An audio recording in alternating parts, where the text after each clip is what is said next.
Welcome, everybody. Welcome back to the channel. Welcome back to Gunner Fan TV. For me, another disappointment. It's no two ways about it.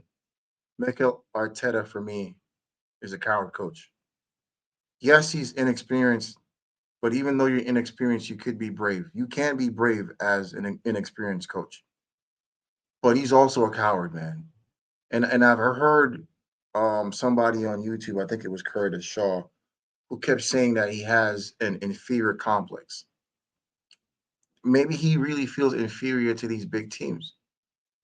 And I think that's where he's falling short. He's falling short a lot with setting up his starting lineup against these big teams like Liverpool, like Manchester City.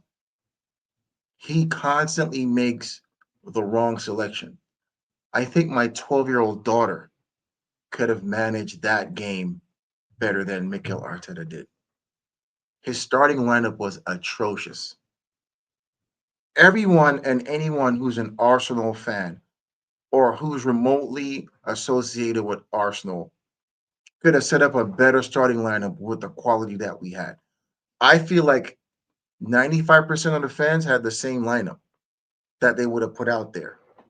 And it did not include, for one, Mikel Marino. In that 10 position for Odegaard, should have been Eberici as at a start. That is it. And if you want to push it where you're not going to start Trossard either, I didn't really have a big issue with Trossard starting, but I wouldn't start him.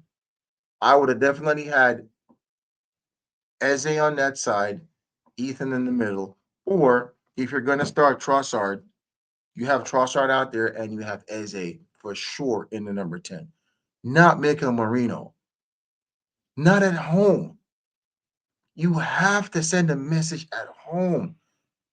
And every season we continue to do this and make this mistake at home when we have teams who are not on great form. I get it, it's Manchester City, but they haven't started the season in full gear. And this is where we take advantage of teams like that in the first part of the season. Only 5 games in. You think when we go to the Etihad, it's going to be this, we're going to have this opportunity again? You know what I mean? We have to take our chances. And going out there with a lineup like this, we did not take our chance today. We did not take our chance. Starting Mika Marino was an intent that we're going to sit back and not be creative. And that was the first mistake. When you put that guy on the team sheet, you should have known, man. You should have known the result. The problem I have with Mikel Arteta is today, the guys that he think weren't good enough to start this game were the guys he turned to in the end to save the game. Make it make sense for me. Let me say that again for you guys. The players that he didn't have the confidence in to go out there initially and win this game in the start, they're the same guys he looked to in the second half to save him, to save the game, to get a point. Eze. He looked for Eze. He had to put Eze in. He had to take Marina out, had to put Eze in. I was calling for those changes. I was calling when I was after the first goal scored, I think in the 11th minute or so, we all knew it was coming because Marino cannot play in that midfield as a creative 10. We all know this. I don't understand how stubborn you, and it's not even being stubborn because Pep is stubborn, but he's also not stupid, right? You could be a stubborn coach, but then when you add the stupidity in it, then it's a whole different thing. It's tinkering on the line of insanity because the definition of insanity is you're doing the same exact thing and expect different results. And that's what Arteta is doing with Marino. He's putting the same player in and then he's expecting something different. You're going to get the same result. It's the same guy. Like you can't put on a sneakers with a suit. It just doesn't go together, bro. You can't make it work.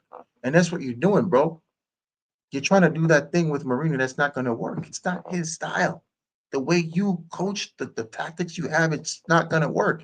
And you just keep hammering, like for some reason, you're just hammering it down. You know what I'm saying? It's not going to work, bro. You have other creative midfielders. Waniri, Eze. And when it was too late, now you're reacting, bro. You have to be proactive in this league. You don't have many opportunities to come back, bro. And we barely pulled out a point today, which isn't good enough at home. It's not good enough. At this part of your career, where you are at Arsenal, you've been there for a while. You have to produce, you have to show better judgment. You have to be brave. You cannot be a coward. Go out with your strongest team, and that wasn't his strongest team. And I feel bad for Madueke today, to be honest, because to me, he was our best player in the first half. And he had to come out for Saka. Like, I would have put Madueke on the right, to be honest. I would have hooked Trossard on the first half. My two changes I was calling for was Marino, which was obvious. And then I would have pulled Trossard in the first half, and I would just switch Madueke out there and then put Saka in and then put Eze in the 10. You know what I mean? If you're gonna, I mean, I Trossard could start. Don't get me wrong. For me, he's not a starter. His best work is off the bench. If you have the option of between Trossard and Martinelli in this game, it would have been Martinelli for me because he just scored. It worked out because he came on and he saved us. But I'm saying we would have never been in that position to begin with if he had made the right decision in starting Eberici Eze in the 10, and you would probably have either Madueke out there and Saka, which I don't have a problem with Madueke starting on the right in place of Saka because he's just coming back. I'm cool with that. But then use Martinelli out there, then, bro. I would have been okay with Martinelli being out there. He just scored. He's on a little bit of form. Use him out there, bro. But have Eberici in the 10. And if you're not going to have him in the 10 and you're going to play him on the wing, then you have to start Waniri in the middle, bro. And these are the guys that came on to save him at the end. So make it make sense for me. Make it make sense, Mikel. This is on you today, Mikel Arteta. This this is on you. Us losing that 3 points because we lost 3 points. We didn't gain one. We lost three because we're at home and we should have won against a Man City that's not even in full. They're not even in full stride yet. They're not in full stride. And this is on you. The questions will be asked of you why you didn't start your strongest team out there. Ebrichiese, when he came on, he looked so good. He was moving past players. He was trying to create chances. He was getting on the ball. He looked a threat. He looked a threat in the. That's how a 10 should look.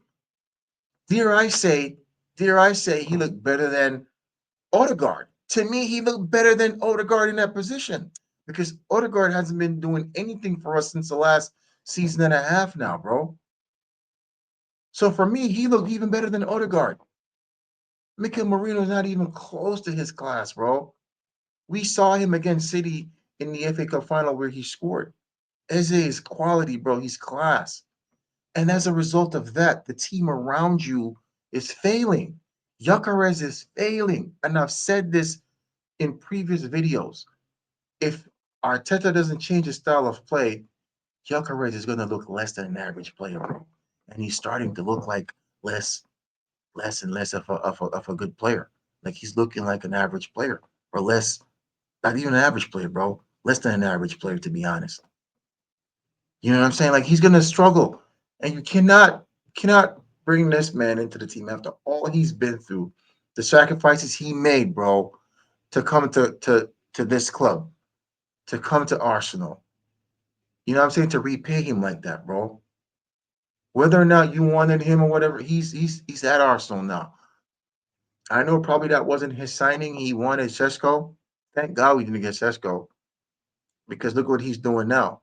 However, with that being said, Sesko could have probably fit better into his system because this is the way he plays. Sesko is a more technical baller. Like he could hold up play. His touch is silkier and smoother. So maybe it would have worked out. You know what I'm saying? And I'm not alluding to the fact that yeah, I wanted him, but what I'm saying is that it's possible that Sesko probably would have looked better in that position, bro. Think about it. The way he plays, the style of play that Arsenal plays, that Arteta plays. Sesko probably would have looked better. But we have Gyökeres, so we have to change it, bro.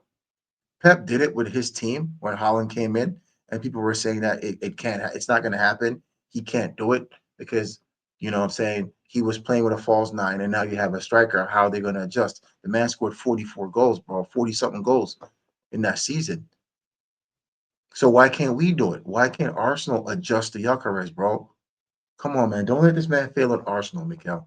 Do not let this man fail at Arsenal. It's gonna be on you, bro. You have one area out in the cold, bro. This man just signed a brand new contract. And this is why probably Saliba is just he's not he's looking in a different direction now because you guys are jokers, bro. It's a joke. This club is not a serious club. He refused the contract. And it could be financial motivation why he didn't sign. It could have been that, you know what I'm saying? But it also could have been, hey, you guys are not serious, bro. You don't seem like a serious club that's gonna win titles. And yes, sometimes money is important to ballers, but they also want to win stuff, bro. As a player, that's what you want to do. You want to set yourself up for life and you want to win titles. And maybe that's some of the reasons why he didn't, what I'm saying, he didn't accept that contract. Maybe it's monetary, yes, but then maybe he's like, yo, it doesn't even make sense to stay here, bro. I'm not gonna win anything. I'm not gonna be successful. So Arteta, this one is on you, bro. The back four played excellent. I mean, same thing. I mean, we could have done better on the quick counter. I felt like Saliba should have stepped across and kind of because you knew that ball was going over to Holland as soon as um Reinders had the ball. You know where it was going. So instead of getting sucked into Reinders, you could have probably held the line a little bit longer and just focus on that ball going out to Holland. Um, but it cost us a goal. It was a quick attack. It was like it's 3 against 2. So it was still dangerous. You know what I'm saying? That caught us. But it was created by how we started the game and the team that we started. So it's still on Mikel. I'm not going to blame the players for this one. Players had nothing to do with this one. It's on Mikel. The players he put out there that cost us the result today. And you cannot go into the next game, which is Newcastle, the same way. You cannot. There's no way. I'm betting on it. He has to start Eze. Even if Odegaard is back, Eze has to start in that 10. Eze has to start. My thing is who's going to play that left wing. Martinelli looks really good coming on. Second time coming on, scoring again. So he looks really good coming on as an impact sub. Who's he going to start? He's going to start Trossard again. Trossard for me is not a starter. He's also an impact player. He played okay in the second half because now it's open. We had more creative players who could do stuff, who could move the ball. The first time Eze got the ball in turn, like he was moving past players. And that last pass to Martinelli created the goal. So it's what I'm saying. If I will put money that you have to start Eze. If he doesn't, bro, he's done. If he does not start Eberechi Eze in the next game in the 10, even if Odegaard is fit, bro, I'm calling that. Even when Odegaard is fit, Arteta has to start Eberechi Eze in the next game at Newcastle, bro. Has to. If he doesn't, I'm telling you, it's a favor. It's gonna be favoritism at this point, starting Marino, because Marino cannot play in that position, bro. So if you start him in the Newcastle game, it has to be favoritism. It's a Spanish thing. It's going to be a Spanish thing, bro, if you do that. I'm sorry. Because he like I said before, you can't dress up with sneakers. I've seen people do it, but it's just like you're wearing Timberlands and freaking a suit going to the ball. Like you can't do that. It doesn't work, bro. You feel me? So again, Mikhail, you gotta fix it. You have to fix it. It's not too late. We didn't lose, so we're not far behind. But 4 points could easily turn into 7, right? Because you go to Newcastle and you lose, they're gone. They're gone. Liverpool's gonna be gone, bro. You know what I'm saying? And we know when they get a lead or not. They haven't lost a game yet. They haven't dropped any points yet. You know what I mean? So they're 5 from 5, bro. 5 from 5. So what are we doing? What are we doing? We cannot afford to make mistakes like this again. We got away with this one. We got a point and we got away with it, but we cannot let this happen again. So that's my rant, guys. I mean, overall, we didn't play well, honestly, in the first half. Second half was better because we had the players that were supposed to be on the field that came on in the second half, and we looked much better to start with. He didn't take long to make the changes. He saw his mistake, and he made it early in the second half. Like at the half, he made the change, and that changed the game for us. And we looked like we would score. Eventually, we scored. My only concern is him doing the same thing again or not doing the same thing. We have to get Yacarez in, bro. We cannot let Yacarez suffer like this. Please, Mikel. Please. You're not going to win the league with this mentality. You're not providing a winning mentality for the boys. You have to do better in the next game. We're lucky to get the point, but this cannot happen again. Appreciate you guys for locking in. Please hit the like button, subscribe, leave your comments, support your boy. Listen, guys, let's hope for the best in the next game. In the upcoming week, you guys stay safe, and I'll catch you in the next one. Peace.